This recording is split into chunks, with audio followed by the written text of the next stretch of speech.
Welcome to Dreammakers, candid conversations with women that will change the way that you see purpose, success, and what it takes to bridge the two.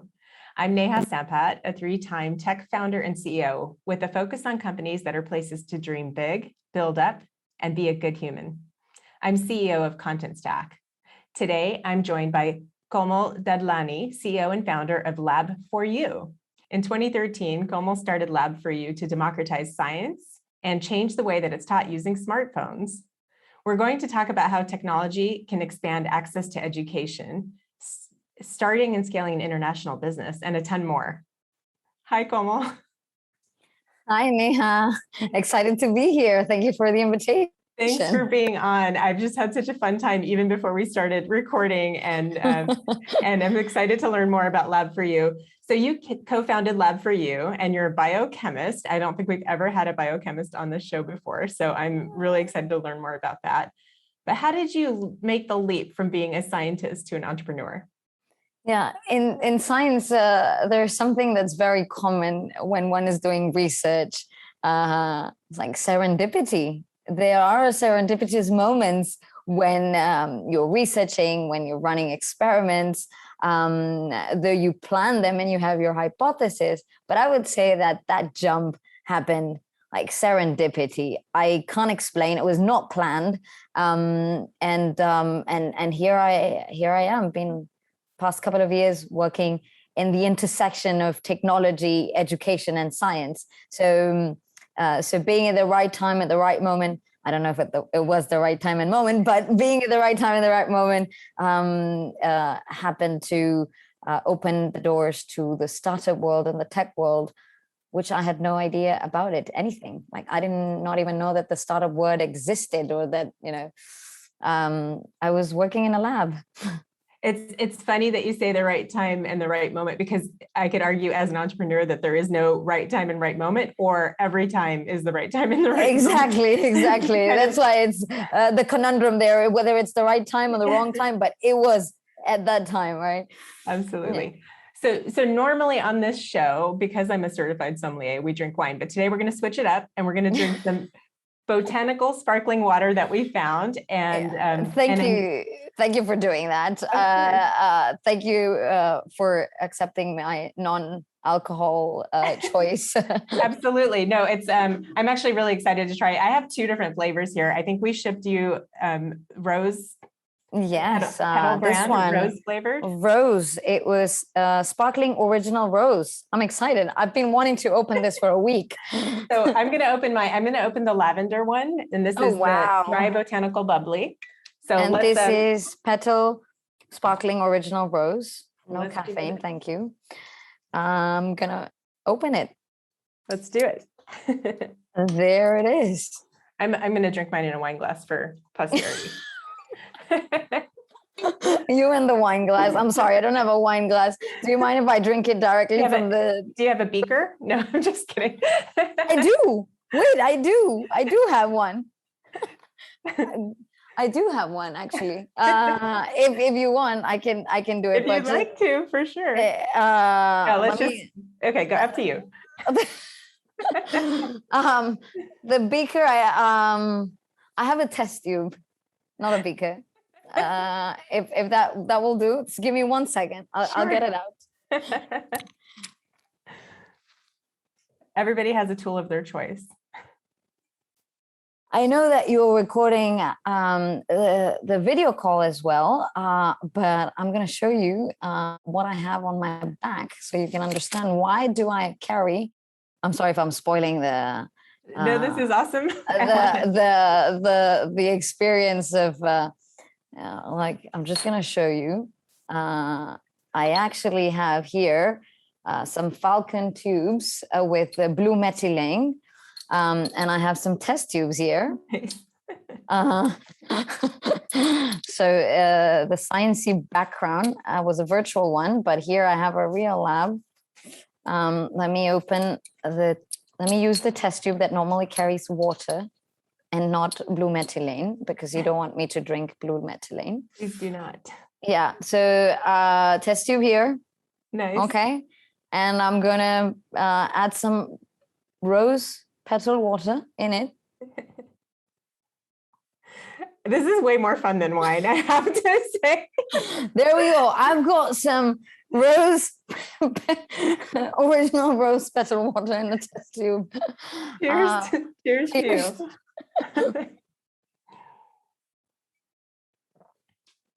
Oh, wow. It's actually really interesting.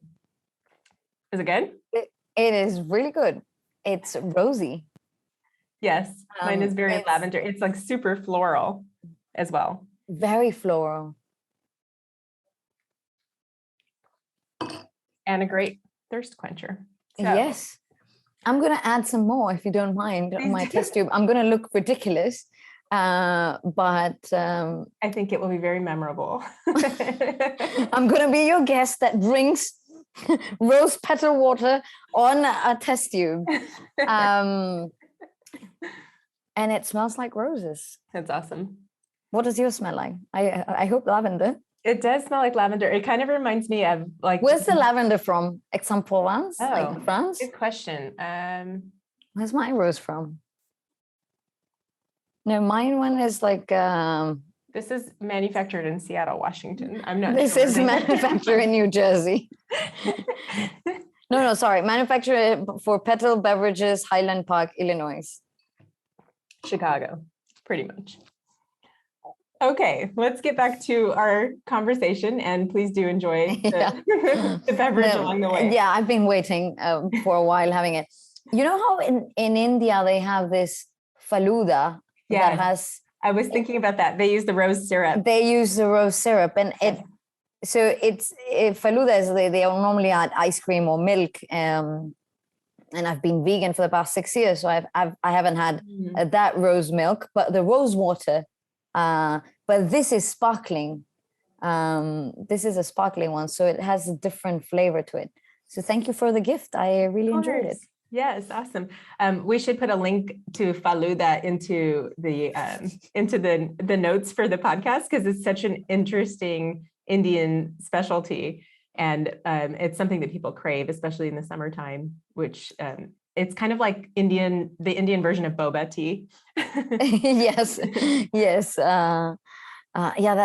Those black things that go into the bottom. What are they? Like seeds? Tapioca seeds? Tapioca, not seeds. Yeah. Okay, so Komal, you describe yourself as a nomad, and you split your time between Mexico, Chile, and the US. I think you're in the US now. Yes, I'm in the US right now. So, you've started to call your education, the STEM education, global. So global and local STEM education. And there's some funding issues tied to that. Can you tell us a little bit about that? Yeah. So, pre-COVID, I would spend a lot more time on a flight traveling between Chile, Mexico, and the US. And during COVID, I've spent more time in Chile, and now I'm in the US. But when we refer to science education and solving world's biggest challenges, it's not enough to solve world's biggest challenges with good intentions. We need a real understanding of science. And when we think of, let's say, the SDG goals, the Sustainable Development Goals, climate change, the dire pandemic in which we're living in, the problems we're having in climate as a general, we know that we need a real understanding of science to solve these problems. And these are not problems that are only local to a community, but it has impact in a local community. These are global issues that can be solved through local communities and local efforts, but it also we have to think of it as global problems. Any problem that you see, in the 17 SDG goals, that zero hunger, energy, climate, or finding a cure for cancer, or even fighting against a virus. So when we think about science education and scientific literacy, we know that having a good understanding of science will help us solve world's biggest challenges. Absolutely. And so you're referring to the United Nations SDG goals, when you're talking about that. And Yes. what I think is interesting, my experience talking to folks at the United Nations, and I recently did it, maybe it was a few years ago, but did a tour. And they talked a lot about how they can't accomplish a lot of what they're trying to accomplish internally. They have to work with private companies or private initiatives.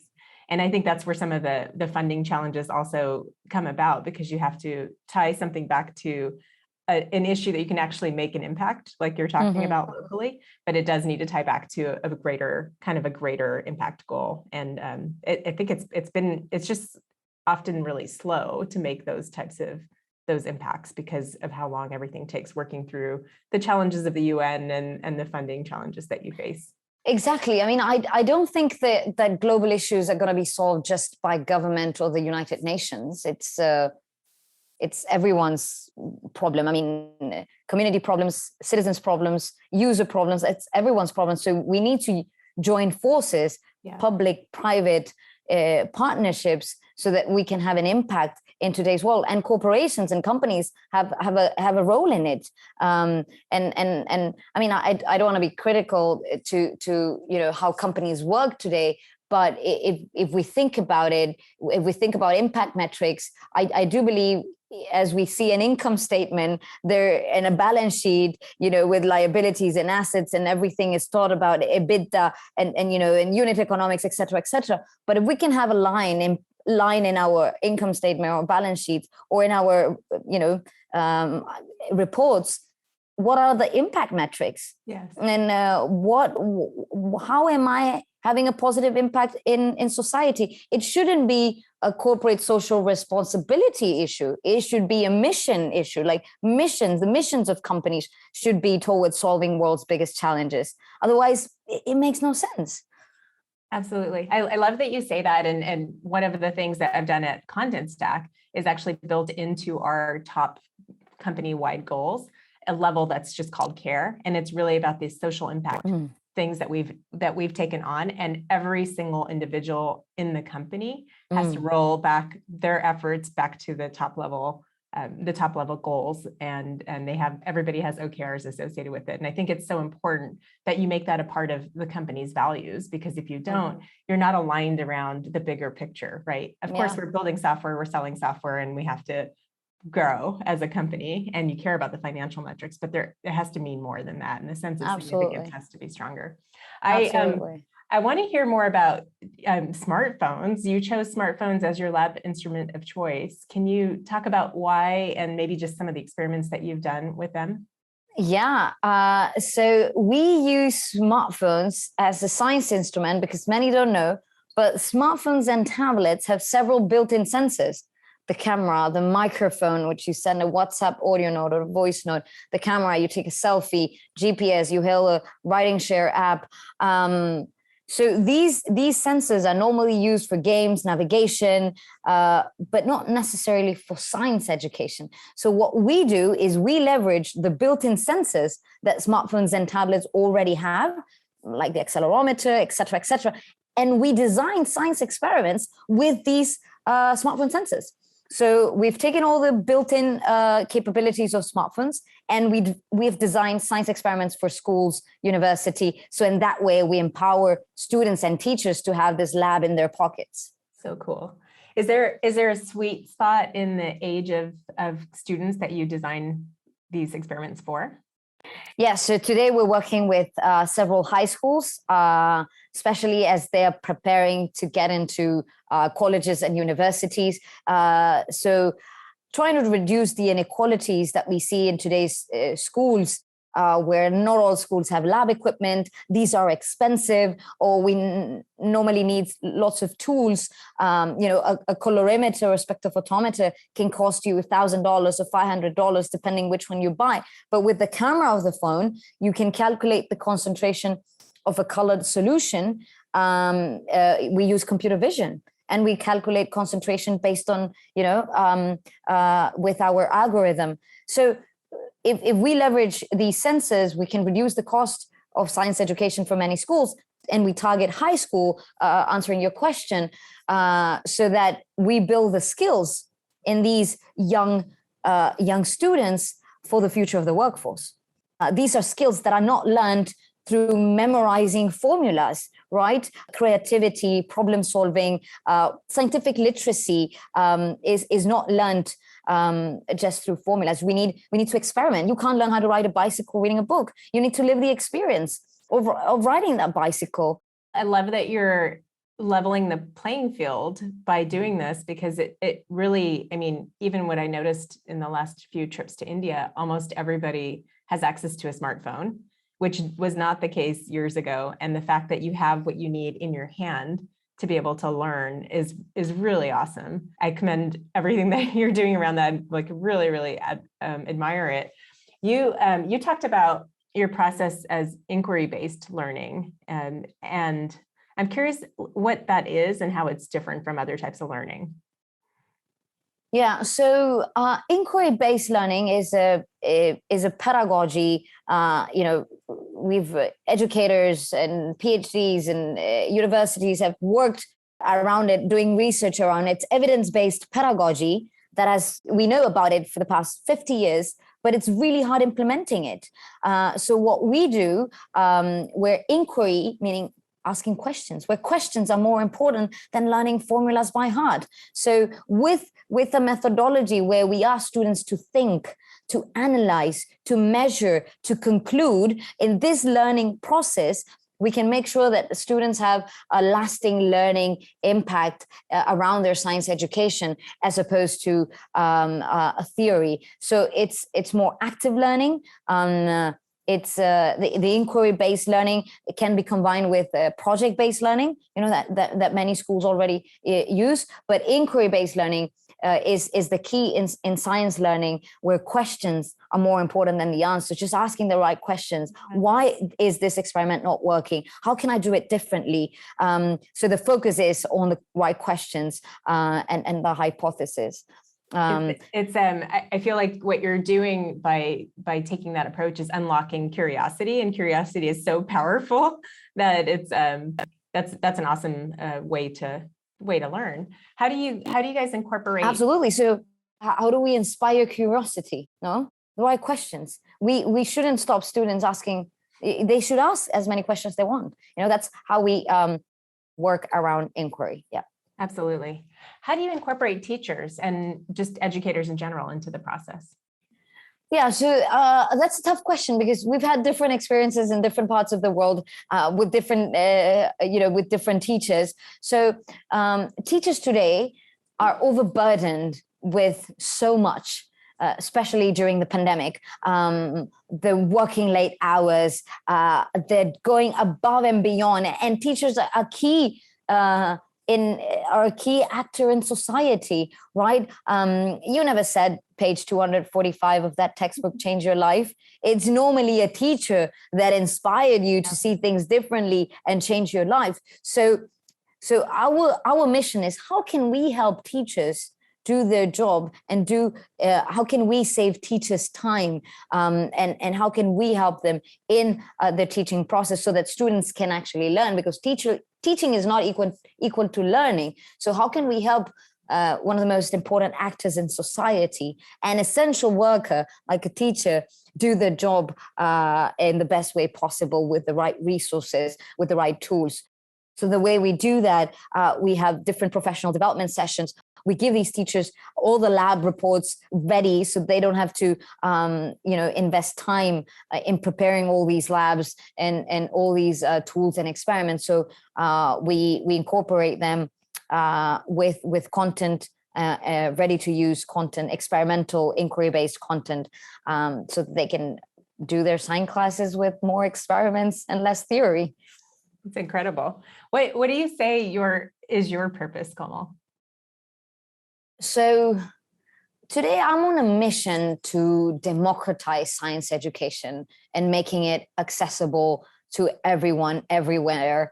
I truly believe that talent is universal, but opportunities are not. So how can we find the next Einstein or Marie Curie that can be anywhere in the world? And today I'm strongly working towards this mission. I've made it my life mission through Lab4U, where I channelize my energy to solve a social problem in science education. And that makes you, in my opinion, a complete dream maker. Do you consider yourself a dream maker? I would say every curious scientist is a dream maker. Every student is a dream maker. Every entrepreneur is a dream maker. Every person that has a mission and that wants to solve a problem in society and humanity is a dream maker. Everyone who sees something and works towards it is a dream maker. So I would say maybe yes. I love what you said about talent being everywhere, but access not being everywhere. And it's something that I'm actually very passionate about too. And I think about that a lot in terms of bringing more people into the tech ecosystem, often women or people from underrepresented minorities in tech. And I think similarly, just giving access to STEM education and in a really easy way, you are changing the way that people can see themselves, and that relatability is so important in becoming an important scientist or a teacher or anything that you want to be. And that sort of access and relatability kind of work hand in hand. And I feel like you're really fueling that with Lab4U, which is so awesome. And to add on that, thank you for that comment, that relatability, especially with girls in science. So research by the Inter-American Development Bank done with Lab4U, it was an RCT, schools with Lab4U and schools without Lab4U, with 4,800 students. And what this third-party research found is that students who run more than 3 experiments with Lab4U increase their knowledge in physics, their self-perception of knowledge in physics, and their motivation to pursue a STEM-related career, and their interest to pursue a STEM-related career.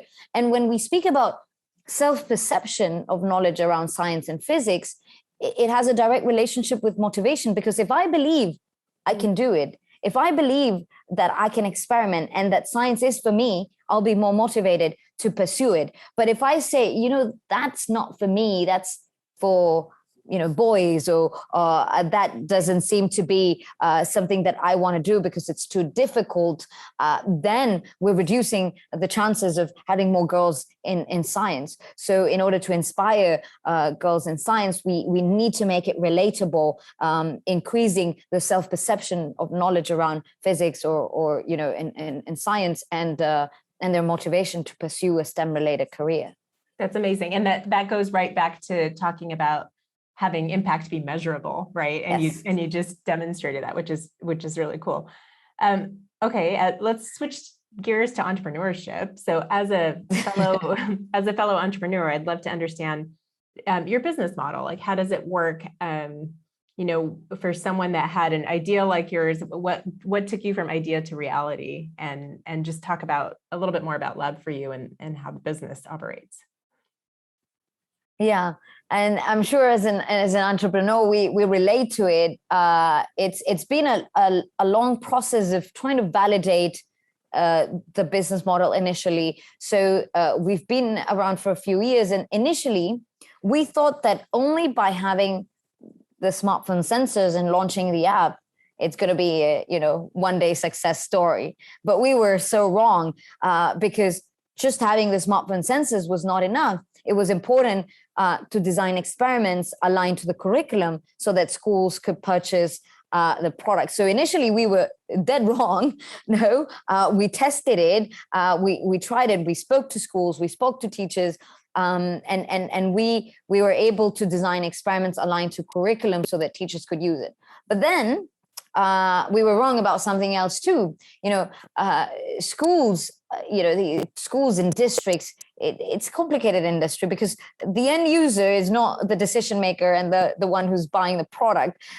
So the end user is the student and the teacher, but the decision maker, the principal, the superintendents, the STEM directors, etc., they're not the end users. So how can you, in a B2B model for schools, understand who are all your stakeholders, so that you can offer the product to the decision maker and add value to the beneficiary or the end user? So today we offer our solutions to schools.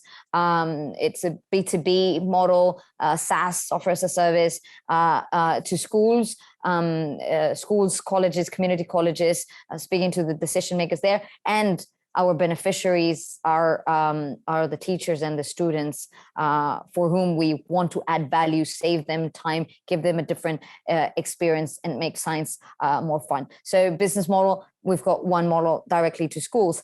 And in Latin America and in some communities here in the US, those schools that don't necessarily have the resources, we partner with corporations. Corporations, Fortune 500 companies like Boeing, Cemex, these are some of our clients, Fortune 500 companies that through community engagement, CSR budgets or marketing budgets, they sponsor schools and teachers so that they can have impact in their classes. So for corporations, we have one product called Branded Labs. So we're designing Boeing experiments, like aviation experiments for the communities in Querétaro, Mexico, where they have their factories, so that those students get inspired to pursue a STEM-related career and hopefully increase the workforce in Boeing in Mexico. So that's how we partner with corporations. And so then you customize some of the experiments. We do. We customize some of the labs. These are the branded labs with industry-related experiments and content. Yeah, that's really cool. It's you talked about raising money in health and education tech, a long game. Yeah. Why is that? What's your experience been like in raising capital? Yeah. So because we're not B2C, end user kind of product where the end user buys and makes the decision, either parents or if you're Duolingo as an ed tech, you want to learn a language, you swipe your credit card or you just you subscribe on Apple or Google Play. In education, these are long sales cycle. Number one, we're speaking about 1 year, 12 months to 18 months, and you need to validate the impact of what you're doing. You can't just launch something and we'll test it out. And if the student does not learn, it doesn't matter. Who cares? Of course we care. It's the student's life, right?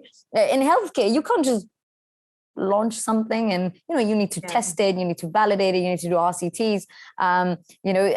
So it is a long game because one, the impact is long-term, right? At minimum 12 months to 18 months. So as opposed to a normal B2C. So there are two aspects here, the sales cycle in the business model, and second, the validation of the impact.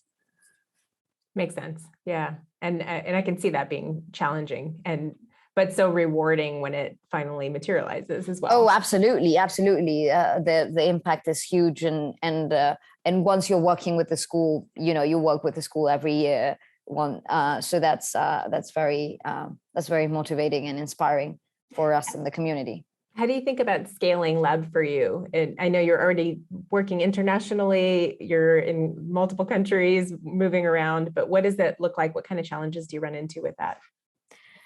Yeah, so scaling Lab4U, we want to get to at least 1 million students by the next couple of years. We believe that we have problems in the workforce when it comes to STEM, right? So how can we inspire students to experiment and learn science in a different way? And when we think about the business, so for us is twofold, right? How do we get these in the adoption curve of technology? Because we're changing paradigms here. This is a different way of doing experiments, right? It's not buying the hardware device like a colorimeter or accelerometer that normally you purchase. These are using the smartphone sensors. So let's say Texas calculators or Cassius calculators are not longer used the same way they were 10 years ago. Now you're using the smartphone calculators. Or in the music industry, you're not listening to a Walkman or to a CD player. You're listening to iTunes and Spotify's and so on and so forth. So that digital transformation, it is an adoption curve, right? You have your innovators and your early adopters. So we are in the innovators and early adopters, where the innovator teachers are experimenting with their smartphones. So how do we get to that majority? So here, our barrier is how do we change paradigms? And I think the pandemic has speeded this adoption, because before the pandemic, it's like, no, smartphones are not allowed in school.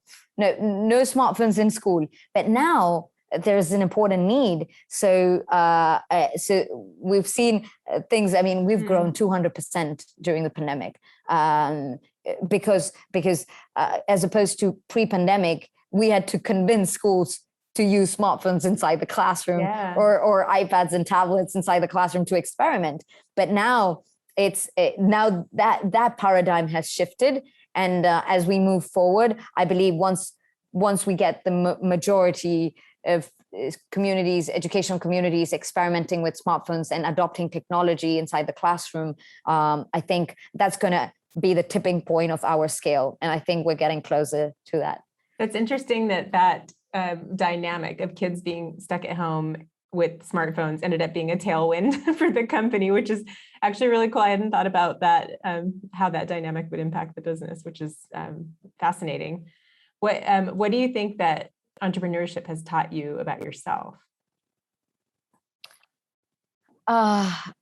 So this is going to sound crazy, but for me, entrepreneurship is like a spiritual journey.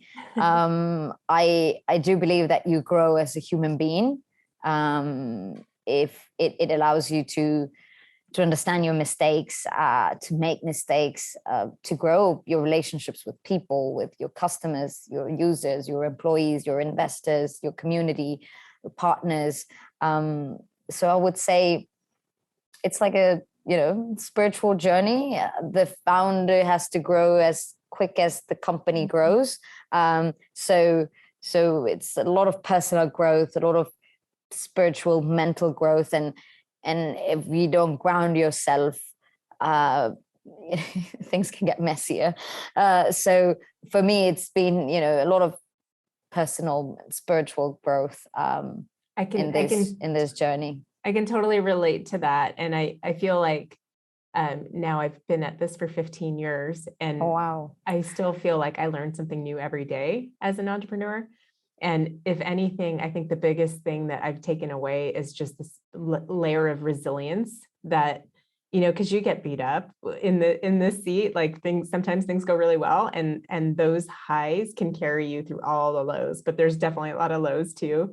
And it's not easy, but I always like to say if it was easy, anybody would do it. And we're not anybody. We're doing something very different and special, which is awesome. I wanted to kind of revisit where we originally learned about you, which was through Cartier's Women's Initiative. Can you talk about what that is, how people get involved in that? If there's some of our listeners that might qualify, like what do they need to know about that initiative? Yeah, no, thank you for mentioning. I think it's an amazing community of female entrepreneurs. I highly encourage all young, all entrepreneurs, all female entrepreneurs to get into Cartier's initiative, Women Initiative Awards in their website, apply to their annual program. Cartier sponsors entrepreneurs. In my times, it was a check of $20,000 for the laureates, and now I think it's $100,000 check. So, seed stage companies that are having an impact, women founders that are running impactful businesses, I really encourage you to apply. It's a great community, great resources for female entrepreneurs. It helped me and gave me financial resources and mentoring that I wouldn't have had. I really encourage it. So all, early stage female founders, check it out. Cartier Women's Initiative Awards, a great community of female entrepreneurs, and the help of a brand that wants to have an impact in female founders that many times don't have access to, funding, early stage. And this is a good chance to have some exposure and funding. Thanks for sharing that. I actually didn't know that much about that initiative. Cartier is one of my customers at Contentstack, so I'm just proud that that's an initiative that they drive. That's really cool. You also participated in an ed tech program that was sponsored by Zynga. Similarly, can you just tell us a little bit about that? Yeah, Zynga, for those who don't know, it's a game company. Some have played Word with Friends and other games. So Zynga a couple of years ago had a program with New School Ventures and Reach Capital called Collab, where they sponsored edtech companies. It was like a product accelerator. So these were edtech companies that wanted to apply game or wanted to learn how to build their products so that they have a good experience with their users, students, and teachers. So we applied to this program, got in, and it was a great product accelerator. I mean, I learned so much about product metrics and daily active users and weekly active users and monthly active users, like a ton of metrics that the PMs at Zynga taught us through this program. So Zynga was trying to get into it was Zynga.org, or it was their community impact focus. How can we help edtech founders build great products so that they can have more impact? That's great. Yeah, it sounds like almost like a product management 101 kind of accelerator type of thing. Absolutely. Yeah. That was it. Yeah. Super cool. Okay, let's talk about what's next for you and for Lab4U. You want like annual OKRs or big, hairy, audacious goals, 10 years OKRs? We'll start with a midpoint, maybe. Sure. So we are on a mission to get to democratize science education. We want to get to at least 1 million students by the next 5 years. Today, we've impacted 100,000 students. We believe that the next Einstein or Marie Curie can be anywhere. So if we can help find those mini Einsteins and mini Marie Curies so that they can have an impact in the world, we'll continue doing it. So today, we're looking for schools and districts that want to change how they teach and implement science programs and STEM programs, or partner with corporations that want to have an impact in their communities. So that's next and working on at Lab4U. And for me, just continuing to have an impact in this world, get those karma points on balance, and continue growing as a human being, and as a founder and as a scientist. You're remarkable. Thank you for sharing all of that. I learned so much, and I feel like really privileged to have this conversation with you. Likewise. I'm going to move into rapid fire. It's the last few questions, and just answer them as quickly as you feel comfortable. I'm going to start with my favorite one, which is, what's your wake up song? Yeah. So on my Google Home, I've got 7 a.m. It's a mantra meditation that wakes me up. So it's like bhajans and mantras, so that I can tune in my mental frequency and my spirit soul into that. So that's my wake up song. Beautiful way to start the day. If the 19-year-old you asked you today what you should read or what you should listen to, what would you say?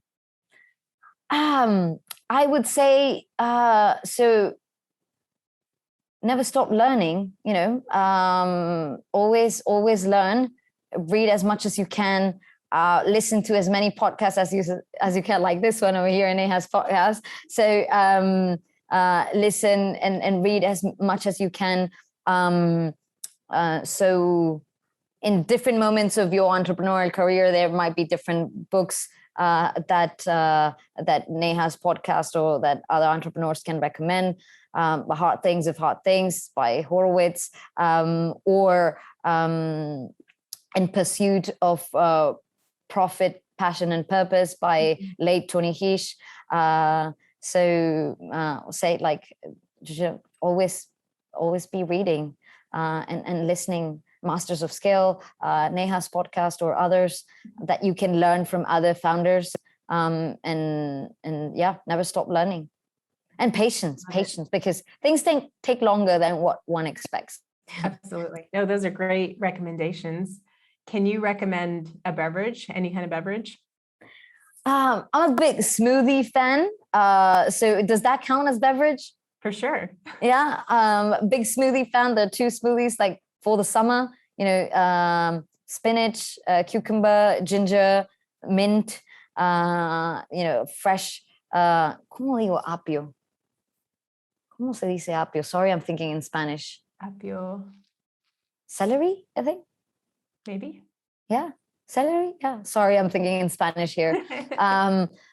So for those who speak Spanish, apio, that I hope it's celery. So that green juice smoothie.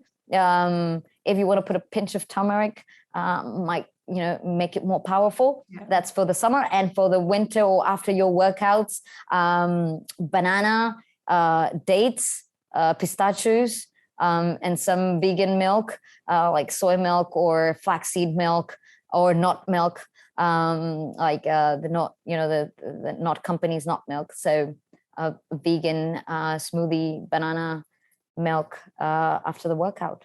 Those are my two favorite. Those both sound delicious. Thank you for sharing. And the last question is, what should our listeners do tomorrow to help them become Dreammakers?